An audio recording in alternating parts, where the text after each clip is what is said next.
Bonjour et bienvenue à tous sur Contrôle Alt Geek, c'est toujours Xavier.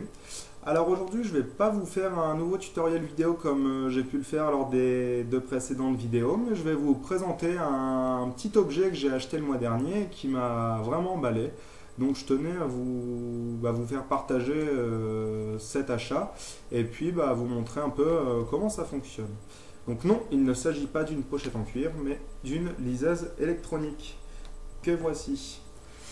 Alors, j'ai choisi d'acheter la liseuse électronique Kobo Touch, qui est commercialisée par les magasins Fnac. Donc, c'est actuellement les leaders du marché en France sur les liseuses électroniques.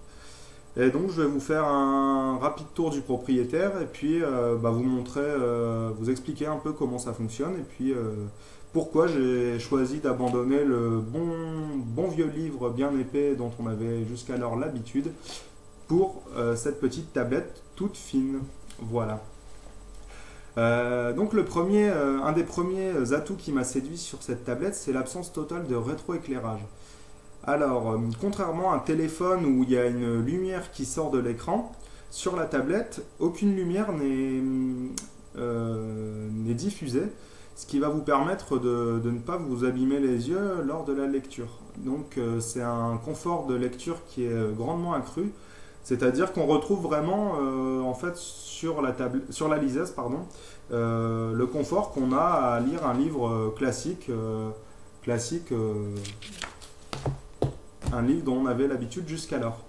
Donc c'est vraiment un plus parce que lire sur une tablette type iPad, je ne sais pas si vous avez essayé, mais moi au bout d'une demi-heure, je commence à avoir un peu mal aux yeux et c'est pas très reposant pour l'œil. Alors que cette liseuse vraiment reprend tous les avantages du papier en fait. On n'a rien réinventé, on a juste essayé d'imiter au mieux le papier. Donc c'est chose faite avec cette liseuse. Donc le point négatif forcément c'est que dans le noir eh bien on voit rien du tout, comme du papier. Mais c'est vrai que c'est agréable pour l'œil de ne pas avoir de source lumineuse qui émane de la liseuse. Donc autre point vraiment positif de cette liseuse, c'est que dû à son absence de rétroéclairage, l'autonomie est nettement accrue par rapport aux tablettes. Donc là par exemple avec le Kobo on arrive à presque 30 jours d'autonomie sans recharge. Donc c'est vraiment un gros plus que cette tablette a que cette liseuse a par rapport aux tablettes. C'est très utile pour ceux qui voyagent beaucoup et qui n'ont pas forcément à leur disposition des stations de recharge. Donc c'est pas mon cas, mais c'est quand même relativement sympa de ne pas avoir à recharger tous les soirs la liseuse. Donc c'est un atout comme un autre. Un autre point positif que j'ai aimé sur cette liseuse, c'est le toucher qu'offre l'écran, qui est relativement similaire à celui qu'on retrouve sur les livres classiques, c'est-à-dire une petite granularité qu'on n'a pas sur nos écrans LCD sur les smartphones et les tablettes. C'est des écrans en lisse. Là, on a une petite granularité qui nous rappelle le bon vieux livre, hein, qu'on ne va pas oublier de sitôt non plus, mais c'est sympa. Au niveau du toucher, c'est vraiment très sympa. Côté stockage, donc cette tablette embarque une mémoire de 2 Go, ce qui peut paraître peu au premier abord, mais quand on sait qu'un livre comme celui que je suis en train de lire fait à peine quelques kilos, c'est-à-dire qu'on va pouvoir mettre des milliers de livres sur la tablette, donc de quoi bien remplir une bibliothèque de bouquins. Voilà. Donc côté utilisation, c'est très simple. Il n'y a que 2 boutons. Le bouton principal ici, qui est un bouton qu'on retrouve maintenant sur beaucoup d'appareils comme les iPhones, qui va permettre de revenir au menu principal. Et le second bouton, c'est celui qu'on retrouve sur la tranche, c'est celui qui va permettre de sortir le livre du mode veille. Donc là, je vais le sortir du mode veille devant vous. Voilà.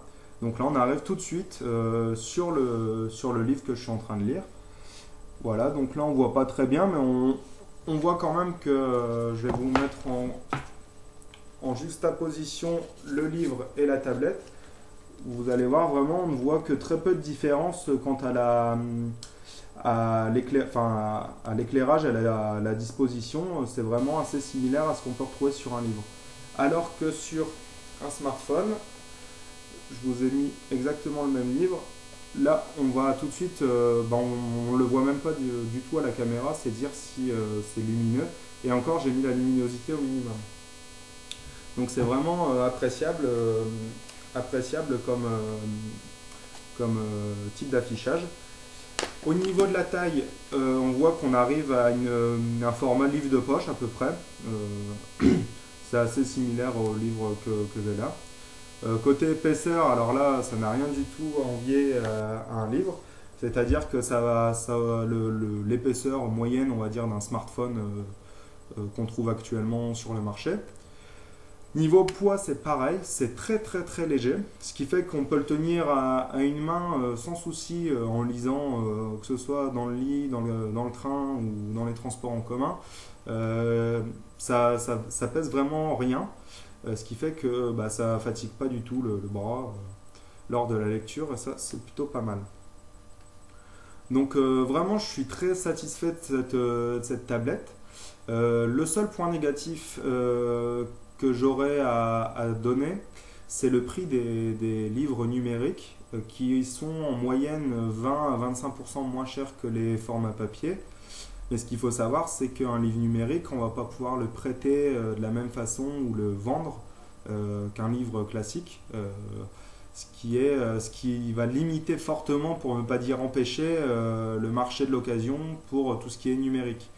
Il y a aussi des problèmes de DRM, donc c'est les droits notamment, qui font que sur certaines tablettes, il va même ne pas être possible justement de récupérer les fichiers numériques pour se les échanger ou en faire une autre utilisation, par exemple sur un autre périphérique. Donc ça, c'est vraiment dommageable. Alors bien sûr, il existe toujours des méthodes et des moyens illégaux pour pouvoir lire des livres sans les payer. Donc c'est aussi, il faut le dire, ce qui a conforté mon choix sur la Kobo et non pas sur une autre tablette. C'est que la Kobo se comporte vraiment comme une clé USB lorsqu'on la branche à l'ordinateur. Et on va pouvoir y mettre des fichiers qui viennent tout simplement de notre ordinateur. Et il n'y a pas aucune vérification des droits sur la tablette, ce qui fait qu'on peut mettre tout type de fichiers, que ce soit des e-books gratuits comme des e-books téléchargés illégalement. C'est un plus que n'offrent pas certaines tablettes. Pour ma part, j'estime que c'est encore trop cher. Un livre numérique à 15 €, je trouve ça vraiment très très cher, alors que l'éditeur s'évite l'impression d'un livre. Donc j'en télécharge un de temps en temps et j'en achète de temps en temps, j'alterne.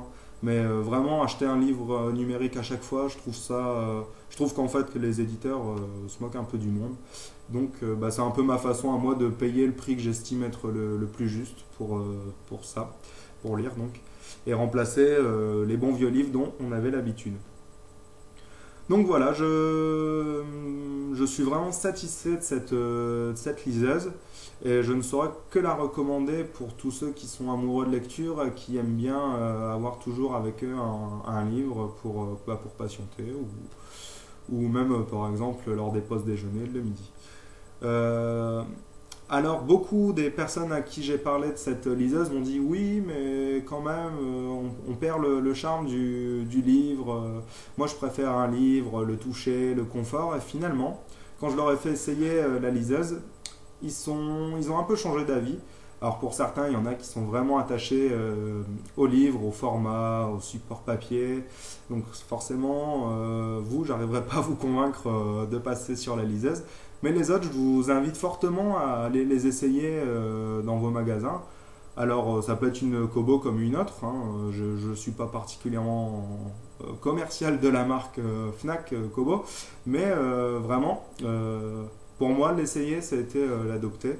Ça fait un peu mode téléachat ce que je vous présente là. Mais vraiment, j'ai été emballé par cette tablette. Et Bah, c'est que du bonheur depuis que je l'ai. Je lis, je me cultive, j'apprends des nouveaux mots, c'est formidable. Donc voilà. Donc vraiment, je ne saurais que vous recommander d'essayer les liseuses électroniques. Et puis voilà.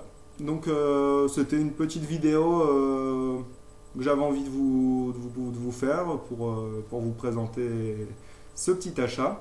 Si ça vous plaît, je referai éventuellement d'autres vidéos pour vous présenter des achats, les achats électroniques, geek, high-tech. Et en attendant, bah, je vous dis à très bientôt sur controlalgeek.fr et merci de partager la page Facebook pour la faire connaître au maximum de gens. Je vous dis à bientôt.